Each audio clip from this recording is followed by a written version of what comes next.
Thank the universal truth and the absolute laws of nature for guiding me, protecting me, and giving me the strength to endure the imperfect. I shall attack with vigor, making progressive moves.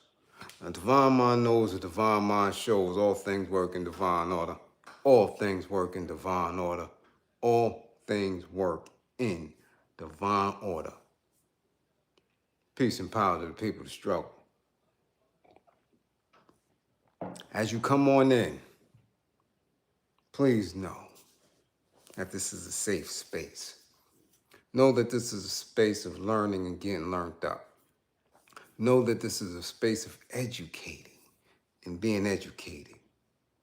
Know that this is a space for conversation, comments and concerns, questions and answers, dialogue, building and destroying, integrity, intelligence, and encouragement. Know that this is your space, space of love, where we engage with each other, building a united front on a path towards true liberation. As my classroom assistants come on in, please, please, keep all contact information in the chat for the duration of class.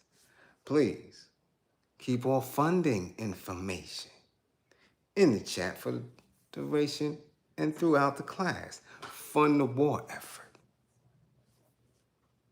It's a war. Fund the war effort. If you or anybody you know is in need of anger management, book an assessment.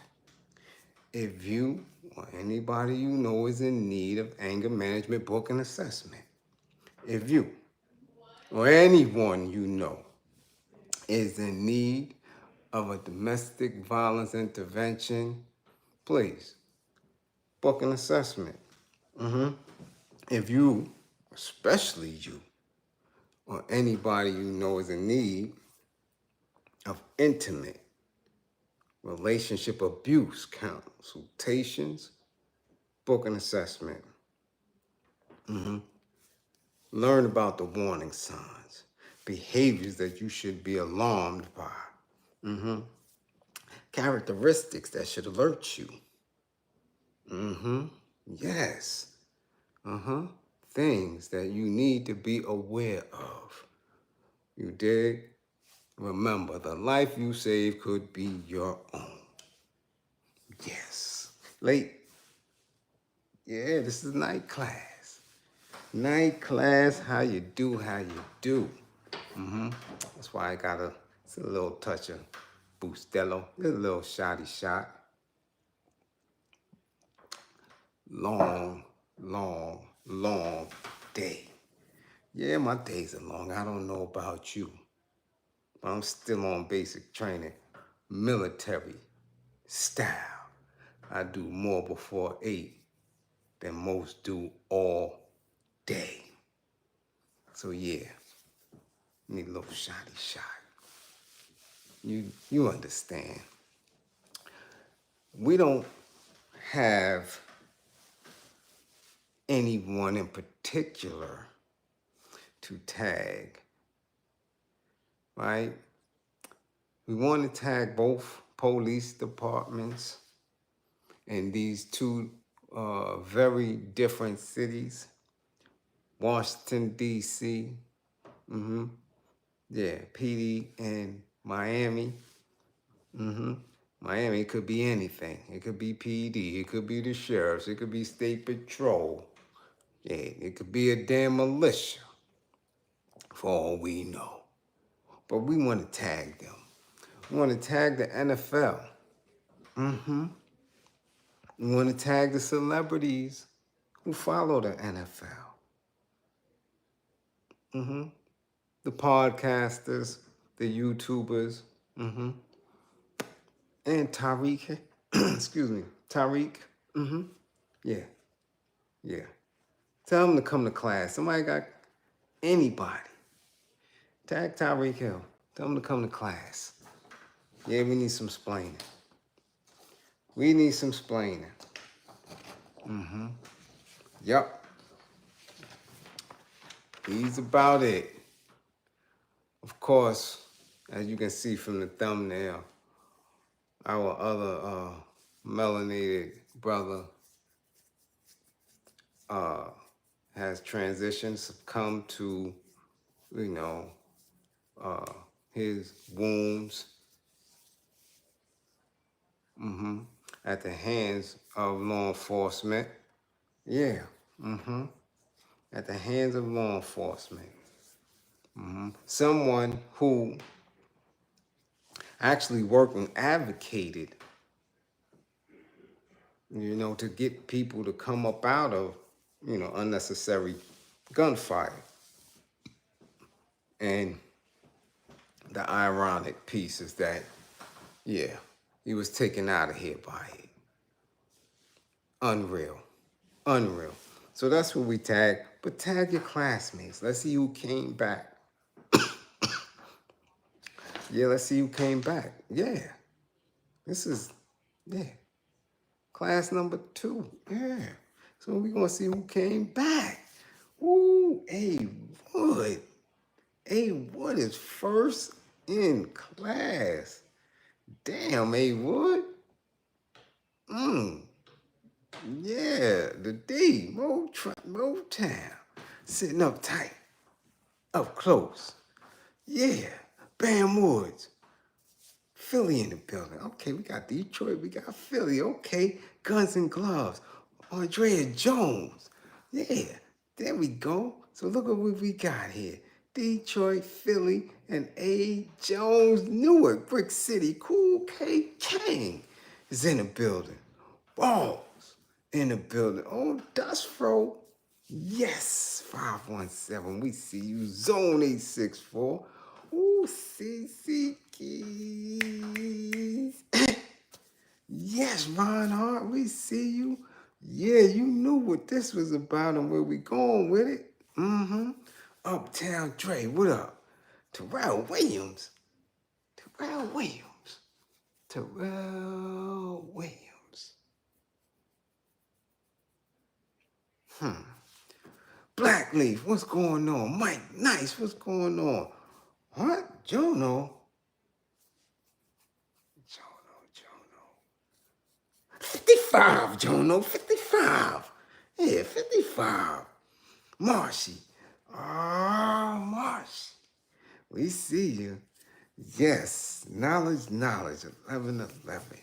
Yes. Miss Reels. Miss Reels is in the building. What up, Miss Reels? Trey Finesse. Ha. What's going on? D Stew. What up?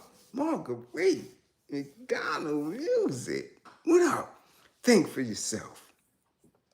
Andrew Dickerson. Sean Jenkins. Geechee. C. Blaze the Sniper. Yeah. Bushhead. 20 Twin. Hey, there you go.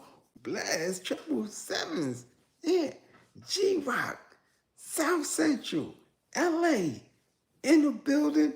55. G-Rock. 55. Yeah.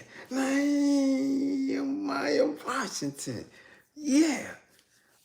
We see it. We see it. A squared. A squared. All right. King Hazy. What up, Hayes? Yeah. Yeah, we got to get to it. Oh, we got to get to it. When I speak on the justice system, specifically the police, the military arm, the military arm of the justice system, the local military arm of the justice system, I make it my business to be very specific with how I word things.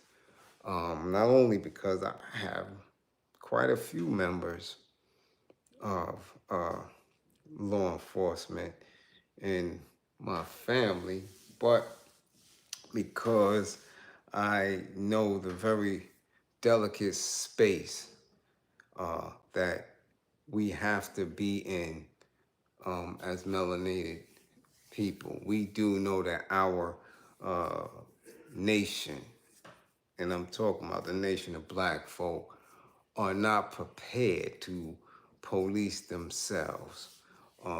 And in times of emergency, our people, in all reality, have no one to turn to, right? There's only one me, right? There's only one you, okay? There's only one you, there's only one me, and even if we multiply that by 100,000, we're so scattered and unorganized that, nah, our efforts would be mute. So when I hear people, make the chance of defunding the police and stuff like that, it's like, when you say that, and in all reality, if that was ever done, our people would be lunch meat. Lunch meat, straight up. Because we still don't have an army of disciplined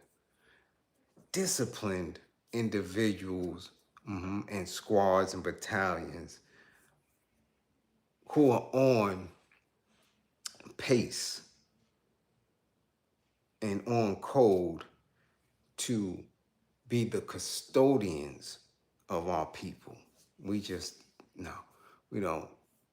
I know for a fact I see the most disturbing levels of the hearts of men in the streets, in prisons, man, in spiritual institutions, in institutions of higher consciousness. All of that has nothing to do with what's in someone's heart. In order to be a balanced warrior, that takes a lot of practice, of manifestation, and of a particular commitment to the lives of others. So you can be the most articulate and knowledgeable individual when it comes to the scripture, whether it's Bible or Quran or Torah, and be an evil bastard and pray, on the grippers of little children. Those dynamics work. You can be somebody who is degreed multiple times over, an associate's degree, bachelor's degree, master's degree in education, and still be the dumb bitch that wants to harm kids under her care. You understand? Our people have to be brought up and raised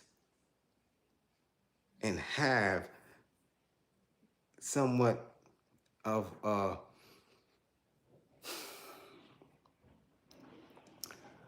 forced motivation to do right by each other. That doesn't come with just soul brother. That doesn't come with just rhetoric, right? I'm black and I'm proud. That's rhetorical. And up until this point, it hasn't moved us anywhere. There has to be an element of extreme love of self and a want for our nation mixed with an unquestionable fear that if you do wrong, that if you rat, that if you harm women or children, even if you are a woman, that you're going to get your head knocked off severely. That's what it takes when we speak of policing ourselves. Do you understand? Where you're in a space where you are part of a nation where you could literally turn your back and know that everything that you care for and work for is safe in the eyes and in the arms of others. We're not there. We're not there. We're far from that. But in acknowledging that we are that far from it, we set the tone for the work to get there, right? There's a difference between saying, we ain't ready, you can't do this, you can't. There's a very large difference than speaking from a space of defeatism rather than from a space of acknowledging truth and working towards specific goals of the such. So until we get there, law enforcement, police are needed. We just have a lot of sick things because of our conditions, because of the levels of centuries. You understand? Centuries of impoverished conditions, right? Miseducated. You understand? Yeah, we have a lot that we're dealing with when we watch some of our brothers and sisters. You know and understand that. So tread very carefully, cautiously, when we speak on police, when we speak on law enforcement, when we speak on the justice system. We have to be very direct. Very direct. So we have these two cases, and I'm sitting here, and for the last day and a half or so, I've really been trying to understand the abundance of attention for one and the almost silence on the other. The abundance of attention paid to this man who's still here and the almost deathly silence of the man, the young man who lost his life. Again, a lot of things, when they don't add up, they don't add up, and it makes zero sense to me. I can believe that I understand it, but until we come to class and discuss it and throw these ideas around, we really don't know. So we got to get into the meat of this, okay? First off, we have watched this video and an arrest of a football player, Tyreek Hill. Tyreek Hill. And knowing of his past behaviors, we know that there is very little accountability up until this point for this individual. We watch video of him being stopped by police, questioned by police, ripped up out of his vehicle by police, thrown on the ground, on the concrete, handcuffed, and the such. Watch that. Now, when I first seen it, again, I didn't think nothing of it because I needed more details. I needed the details. Definitely needed the details. Never want to jump on something with very minute details. So I watched and waited and and DMs were being sent and, oh, did you see it? Did you see it? Did you see it? Okay, yeah, I saw that, but I was well aware of the other video that I witnessed with the young man who was executed in the McDonald's parking lot in DC. So as all the information is coming in, I'm noticing that we are being fed a lot. We're being fed a whole lot about Tyreek Hill's arrest. Let's go there real quick. Arguably, the most notable story from week 1 in the NFL came before a single game kicked off on Sunday as Miami Dolphins star wideout Tyreek Hill was detained by police outside of Hard Rock Stadium just hours before the Dolphins were scheduled to open the season versus the Jacksonville Jaguars. Officers observed Hill speeding while not wearing a seatbelt, and he was pulled over. Not long after, Hill was aggressively pulled out of his vehicle, placed on his stomach, and put in handcuffs. One of the officers involved was placed on administrative leave, and when the body cam footage was released, it didn't exactly make the police look any better. On Wednesday, Hill was asked by reporters if he felt like he did anything wrong in this situation. If his attitude toward police officers could have been different, or if he could have kept his window down during their interaction. Hill responded, "I could have done some things better, but it does not take away from the aggressive attitude of the police, and I'm not so sure about that. I'm not so sure about that. But I will say this. He acted in a manner of which, in that outcome, he's still here with us today. His action did not cause him, for whatever reason, not to be unalived. Okay? I want y'all to keep note of that. This man was doing 60 miles per hour in a 40-mile-per-hour zone when they observed him.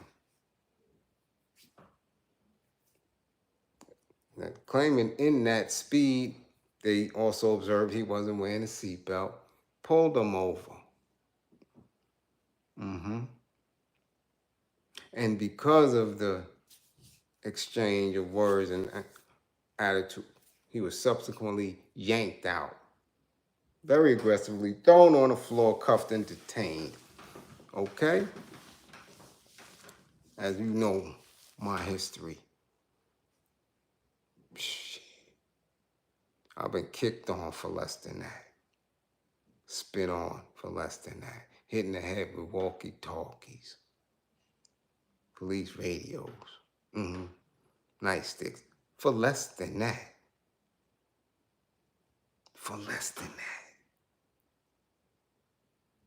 Now, we're talking about an individual who has 10 children. But I think, what is it, 4 different women? 4 or 5 different women? 10 kids now. Reckless. Unapologetic. And very much playing the victim in many, many different instances. Yeah. No accountability for their own actions. You dig? Bam, much appreciation for funding the war effort. Okay? Do you understand? This is what we're watching. However, this caused an uproar. An uproar. Every sports media outlet has something to say about it. People are talking about it all over in the streets. Did you see what happened to Tyreek Hill? Now, I can assume because a lot of people identify with him. They identify with the multiple women having children by them, the reckless, indifferent attitude towards everything outside of himself. Light with his hands. Yes. Somebody, who was taking DV classes. So when you see yourself in somebody, you quickly jump. Quickly. They're right and the situation is wrong. That's the consensus here. That's what it is. Okay? Again, somebody who is making millions, playing a sport, getting money from the old phase because he makes them money, and still finds himself in a position where he has police contact and the contact escalates to a full-blown abuse situation. Man, as somebody who purposely, with intent, set out daily to commit crimes because, man, just because, I have no sympathy, no empathy for that shit. None. Every day, just about all day, I can drive past any block in the borough of Brooklyn and see young black men in that position. Face down on the concrete with a knee in their back. Yeah. And they don't have the media. They don't have the salary. They don't have the fanfare behind them. They don't. They gotta eat that. They have to eat that. So why would I be in uproar? Why would I be outraged over that?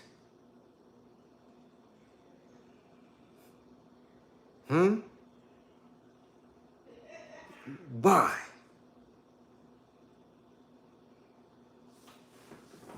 Nah. I've been in automobile accidents. Because somebody, felt that they can drive. I see it every day past the speed limit. Right, because the world is theirs. Because everybody's on their time. I've witnessed fatalities. I've witnessed people get maimed. Yeah.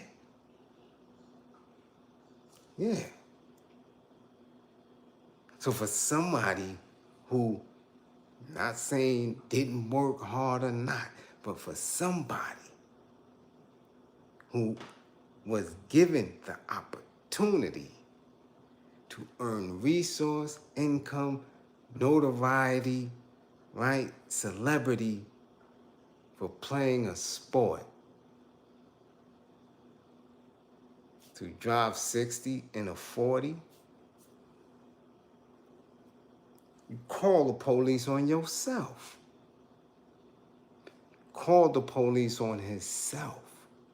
It's like I tell these dudes, young or old in class, and you in the streets, and you fit the profile, You call the police on yourself. If you sagging, if you're loud, if you're drunk and high and you're in the street and you fit the profile, when you call them, they're going to come to you. Simple as that.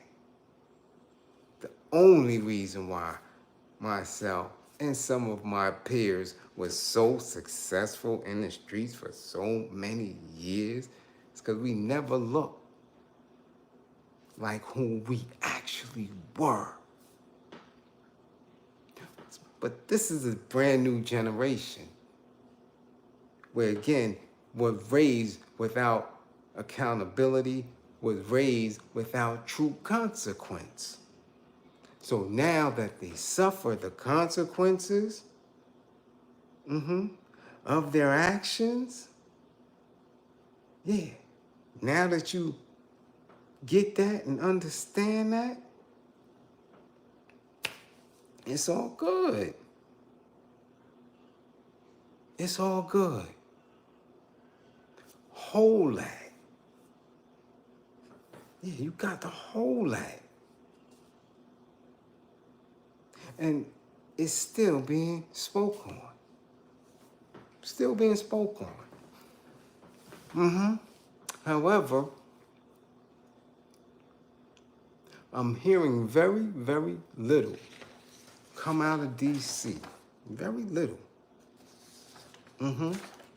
About this other young melanated man who had police contact, but his contact was fatal. Yeah. His police contact was fatal. Under very different circumstances. Very different circumstances. And I wonder, why limited noise? So if you haven't seen this video, and the video is coming out of Washington, D.C., of a police-involved shooting of a young man who was sleeping in a vehicle, in his vehicle, after having a fender bender, a little crash into a McDonald's drive-thru. Upon arriving on the scene, police boxed them in, boxed the vehicle in, looking in the vehicle and noticed he had a firearm in his lap, though he was still unconscious.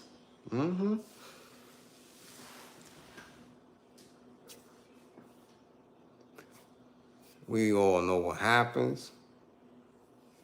We hear a lot of noise. We hear a lot of setting up the situation. Yo, go over there. Yo, you do this. Or look over here, do that. We hearing the instructions among them. And long story short, boom, he's unalived. We hear shots. Boom, boom, boom, boom, boom, unalive. Now, there have been protests, small protests, limited protests. Haven't heard much news on that though, right? So let's see. Let's go to the latest. Peaceful protesters over the fatal police shooting of a black violence interrupter. Now I'm going to get to that, okay? Violence interrupter in Washington, D.C. turned violent Tuesday evening when protesters threw bottles, rocks at police officers, leading to arrests, authorities said. Crowds had gathered outside the Metropolitan Police Department's 7th District Station in Southeast D.C., calling for justice for Justin Robinson, a 26-year-old activist against gun violence, unalived by police early morning on September 1st at a McDonald's drive-thru.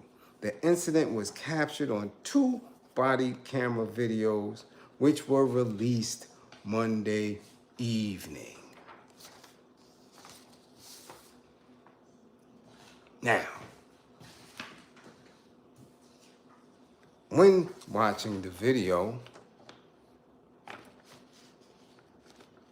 and now knowing, okay, who this individual is, it gets a little sketchy. It gets a little sketchy. Because see, violence interrupter, some title that they just threw into a news article does a disservice to justice. Disservice to just throw violence interrupter out there as if individuals actually know what that means. True. In all essence, you have your vocabulary in order and your comprehension and understand those two words put together. Yeah, you can come up with this idea in your head. But you have to understand what violence interrupter means and who a violence interrupter is. Now, a lot of people have no clue. No clue. If you're in Chicago, you know. If you're in New York, you know. Whether you're in the 5 boroughs in the city or upstate. If you're in Maryland, you know, and Baltimore, and in Philly. Excuse me. Because you understand, you've been taught, you probably have seen them, you might have been a participant in this program to know what a violence interrupter is and what Justin Robinson was doing with his life and what he represented. Now, if you've been following me on social media, on Facebook and such, for a substantial amount of time, right? You understand and know what kind of work I was involved in for many years. And many of you may have seen me doing protests, may have seen me at community engagements, right? Where we responded to gun violence in the community, and still might only know just a little bit. Just a little bit of what's going on. You understand? Violence interrupter. The title and the individual and the person tasked, right,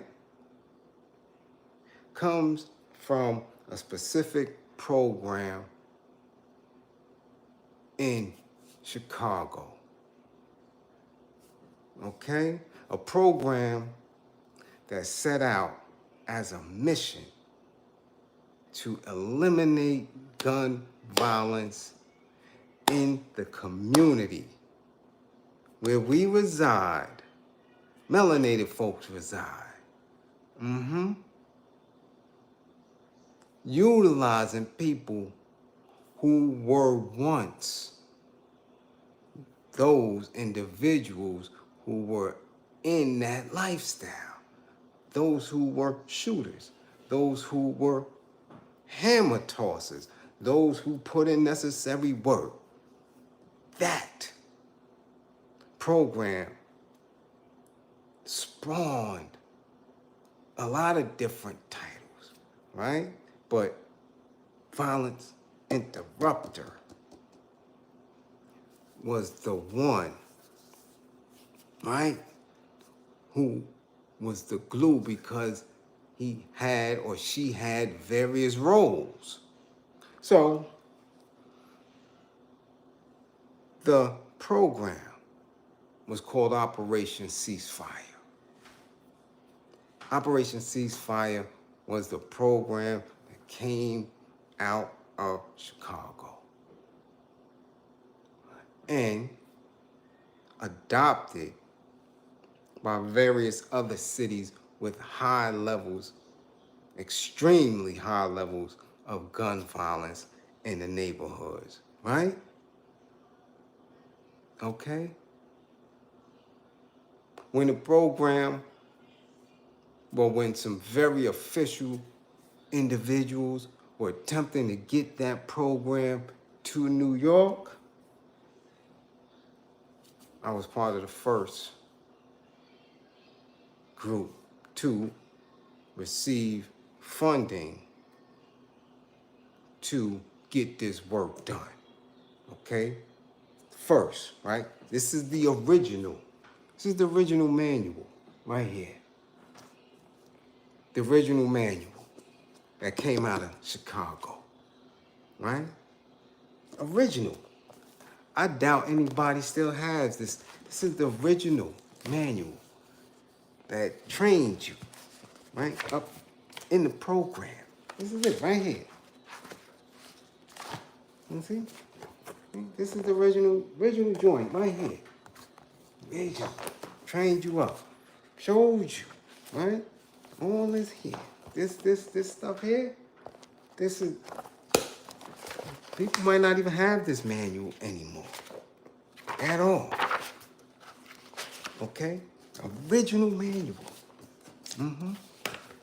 Breaking down everything that you needed to know, everything that the program is about. Everything, right? You see that? 2010. That's how long I've been in the work. 2010. Dealing with conflict resolution, reducing the risk, telling you everything you need to know. Yeah. So, from the original, let's see who the violence interrupter is. You dig? Yeah. We gotta, yeah. Let's see. Let's see, because it's not somebody that can do this lightly. Okay? Not at all. Okay? The Chicago Project for Violence Intervention. Ceasefire Violence Interrupter job description. Now, before we go on, the violence interrupter, or anyone who is somebody working this program in the streets, couldn't be a snitch, couldn't have a domestic violence case with or about them.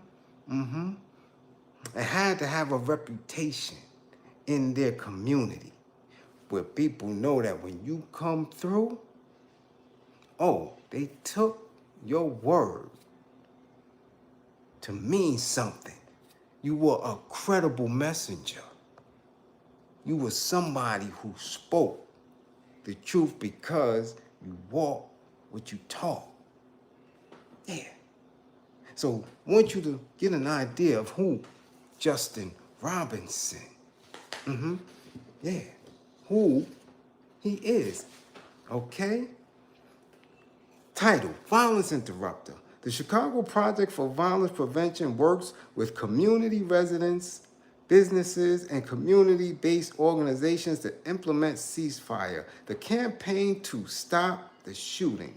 Ceasefire is a strategic public health strategy to reduce and prevent shootings and killings in Chicago and other communities in Illinois with a high burden of homicides. The violence interrupter provides conflict mediation services throughout the Chicago metropolitan area and serve as conduits to the outreach workers, faith leaders, and ceasefire staff.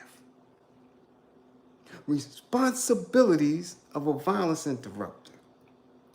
Violence interrupters are assigned to work in one or more ceasefire communities by gaining information on potential conflicts in ceasefire communities, formulating action plans to help resolve conflicts with gang mediation task force, attending weekly gang mediation meetings.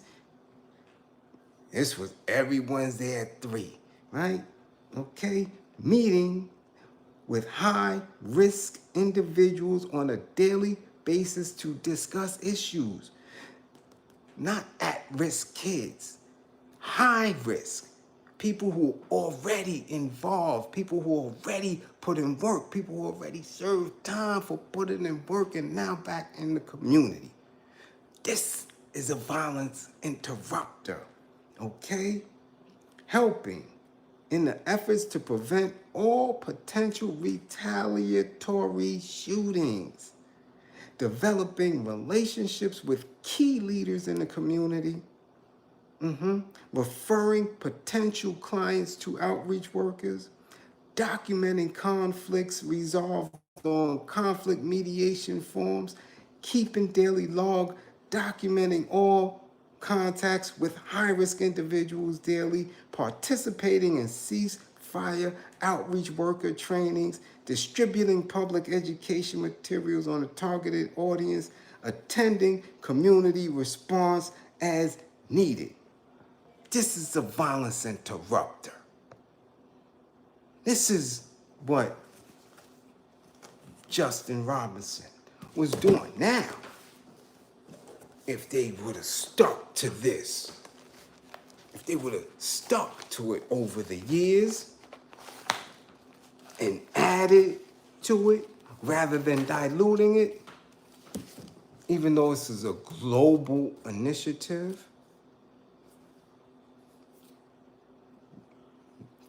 I'm telling you, it's highly unlikely that drill rap would have ever took off. Guarantee you that. This is 2010, and I'm telling you, it worked. But then politics got involved, budgets got involved, shady individuals got involved, and city after city after city, after you had people with integrity doing the work to get to these kids, city after city after city, individuals were corrupted. Straight like that. Our city, most definitely, is not exempt for it. Exempt from it, rather. Corrupted. Corrupted. But, again, the violence interrupter is one of the most, if not the most important person in the program, in the work, because he's dealing directly with the individuals on a street level. Some of them might have just gotten up out of a street organization or whatever they was doing out there. Now, as it is written in DC, it is titled Cure the Streets. Same thing. Don't worry about it, you'll see it. Cure the Streets is a pilot public safety program launched by OAG aimed at reducing gun violence. It operates in discrete, high-violence neighborhoods using a data-driven public health approach to gun violence by treating it as a disease that can be interrupted, treated, and stopped from spreading. Okay? Cure the Streets is based on the Cure Violence Global model, which I just showed you. Right? Which employs local, credible individuals who have deep ties to the neighborhood in which they work. Now, so far it is unclear why Justin Robinson crashed his vehicle. We don't know now, and I guess we may never know. We don't know why he was asleep, We don't know if the crash might have knocked him out, put him unconscious. We don't have a clue. And neither did law enforcement. Neither did the officers that arrived at the scene. All they did was come up and in their initial investigation, looked and saw that he had a firearm on him. And from there, their anxiety, their lack of professionalism, took them to a heightened space. Yeah. At that point, no one among them spoke of anything that was non-lethal. Now, me knowing the program, me working the program, not only at that level. See, 2010, I worked the program 2 years. Before the politics kicked in and they started playing around with people's integrity, started playing around with the budgets, started playing around with things that just didn't sit right with me. So I broke out. I don't need this. I can work for the people on my own. I've been doing it. I'm not gonna ever lose my integrity over a check. But they convinced me to come back. And I came back probably maybe 2015, 2016. And at that point, I became a hospital responder. Yeah, see? It's training manual. Proficient hospital responder. Different duties. Completely different duties. A completely different scientific aspect of this work. Right, here's all the training manuals, coming back. Now I'm actually in the ER when somebody comes through there with holes in them. And I'm providing service to them if they make it, and also to the family. Trauma resolution. Family services. Talking, counseling, coaching, directing them in that space. Right there. From the ER. While they're in the hospital. Daily visits.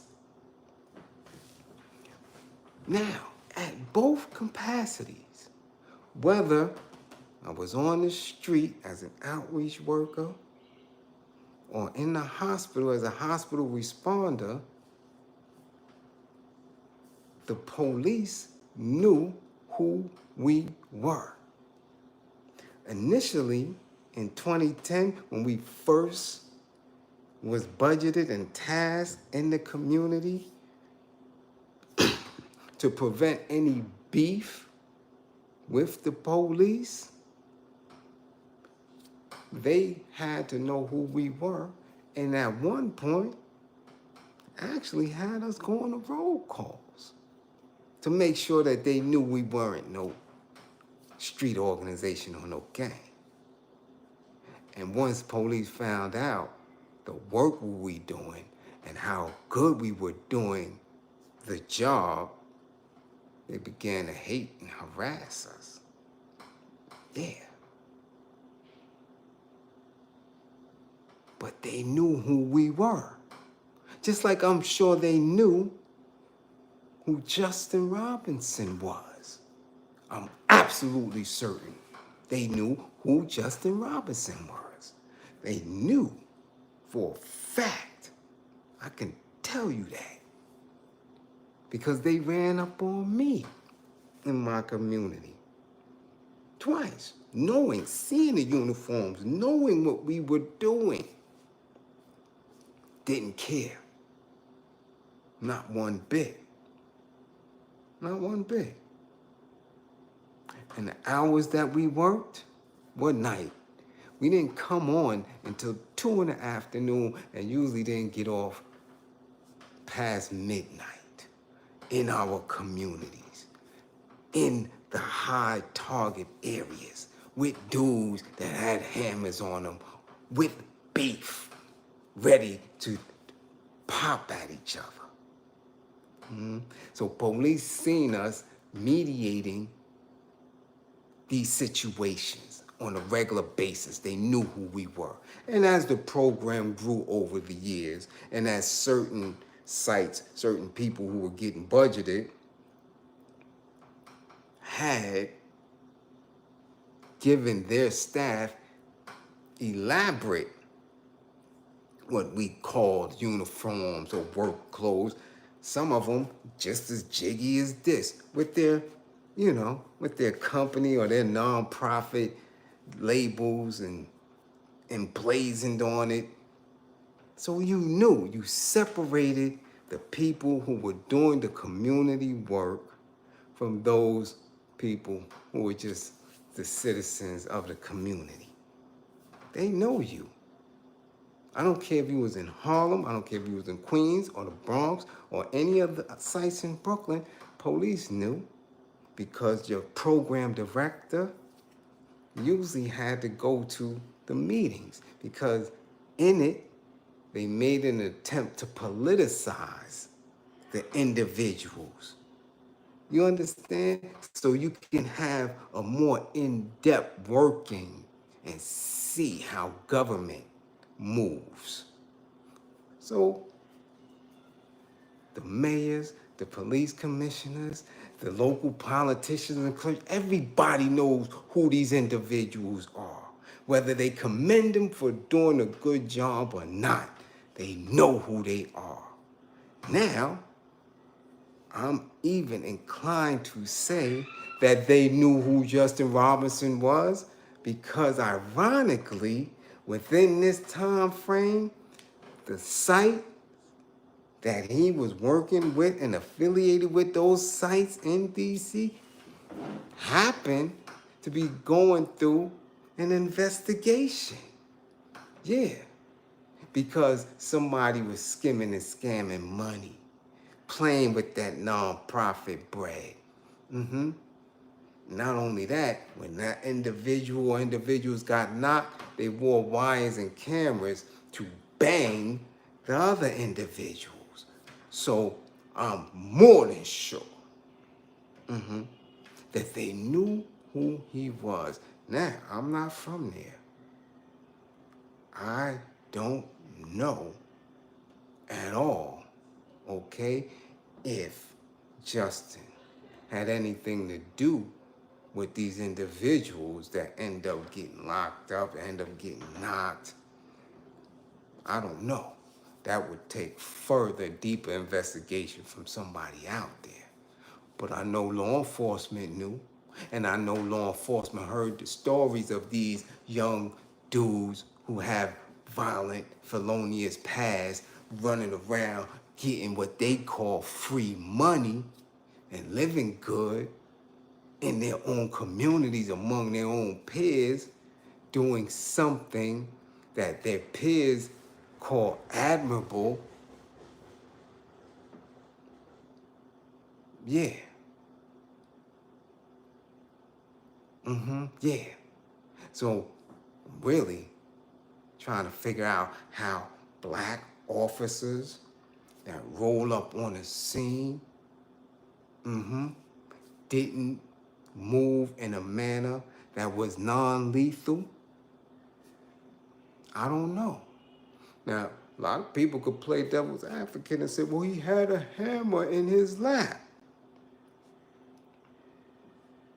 in a car with the windows rolled up and he's out.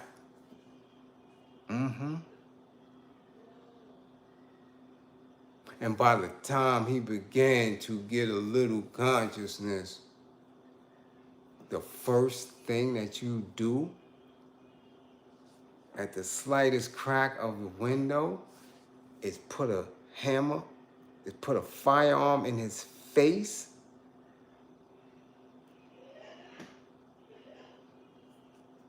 That's the first thing that a black officer, a melanated man who's working supposedly to better your community, you don't recognize that somebody else that is working and doing good in the community, you don't recognize that the first thing you do is pull out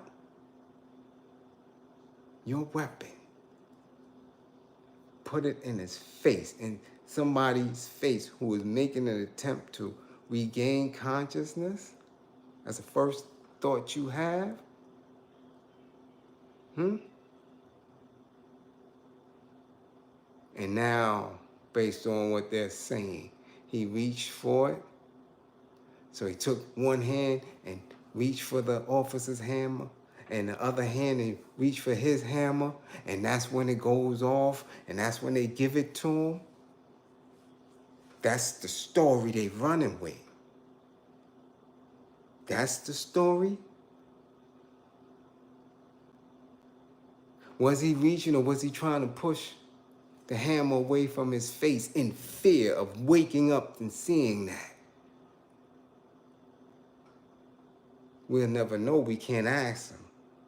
Because instead of having something non-lethal, that maybe something was a high-powered pellet gun or taser, something would have put his groggy ass right back out. We don't know. We won't have that opportunity to ask him because they hit him point blank. 26 years old. Already suffering from whatever the accident might have done to him. However, we're not seeing this on the news on a daily. We're not seeing this in our timeline. It's not being pushed as much as Tyreek Hill and his 10 kids and 4 wives working for a corporation. See, this is the thing. You see, Tyreek Hill will get much more press because these officers embarrass the corporation. And somebody's gonna have to pay because Mr. Hill is going to sue, because Miami Dolphins are going to sue. Yeah, because y'all disturbed our boy when he was getting ready to run the field for us. Such an embarrassment. Somebody has to atone for this. Yeah. Okay? So you're gonna see that. You're gonna see that those institutions was embarrassed because that boy make money for us. That boy keeps that regressive black image out there. Yeah. He gonna keep having them babies. Yeah. Yeah, let that be their dream. Since he keeps that image in the heads of young folk, we're gonna push this story. But this story over here, how dare this little nigger try to save his community? How dare he be an interrupter of violence? And how dare he slip? He was doing what? He caused an accident. He hurt himself in the accident, and he had a firearm in his lap. Nah. And they did what they had to do.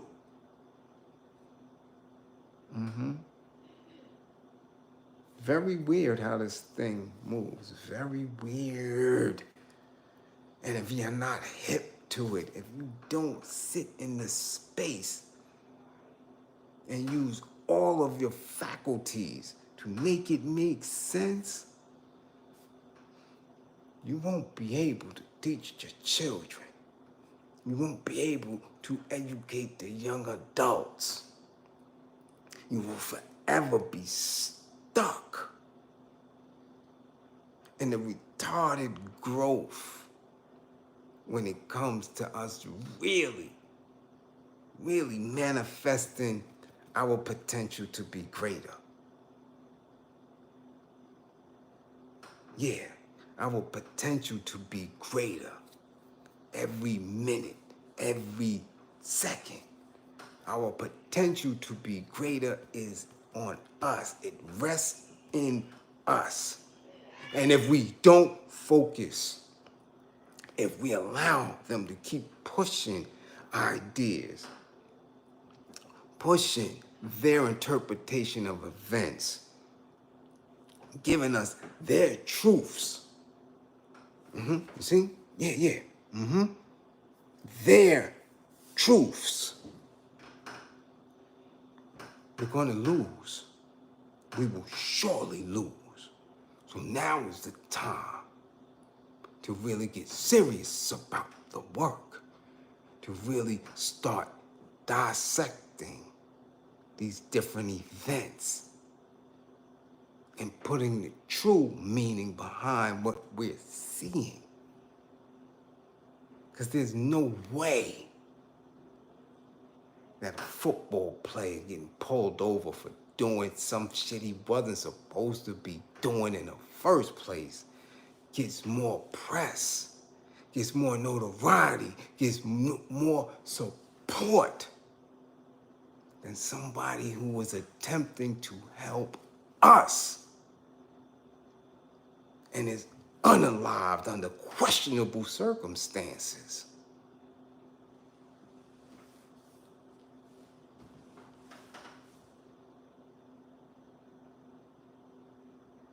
Okay? It's just that simple. It's just that simple. So, just want you to understand that we have to look and observe. Look, listen, observe, and also respect. That is what knowledge is. Knowledge is to know. It is to look, listen, observe, and respect. It's also the process of inhaling and exhaling. See, okay, I'm not going to get there. All right, we got a lot of bill powers in here, so I'm not going to go there. There's also the process of inhaling and exhaling. Symbolic to the sun. This is what I'm talking about. Know yourself. Know who you are. So when information comes, you're able to process it, dissect it, and spit it back out. There's no way in hell you should be up in arms about something that goes on consistently, especially when they wasn't moving right and exact. Especially when that. You doing 60 and a 40, you calling police on yourself. Straight like that. They unalived Justin Robinson on Marion Barry Avenue. That's deep. A violence interrupter. Someone who was giving back to their community. Man, you don't get no worse than that. It don't get any worse than that. That's for real. So again, want to give our deepest condolences and universal healing strength to the family of Justin Robinson. We also want to make sure that we send the most militant energy to those young youth out there that's protesting. And if you're out there and if you of a specific age, you definitely need to assist those young people with how to protest and how to utilize that energy to create different institutions. Don't just rage blindly. You need to teach them.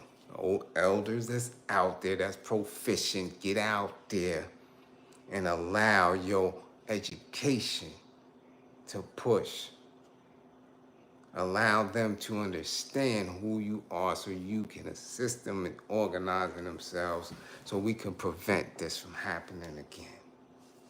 That's all I say. I work on prevention all the time.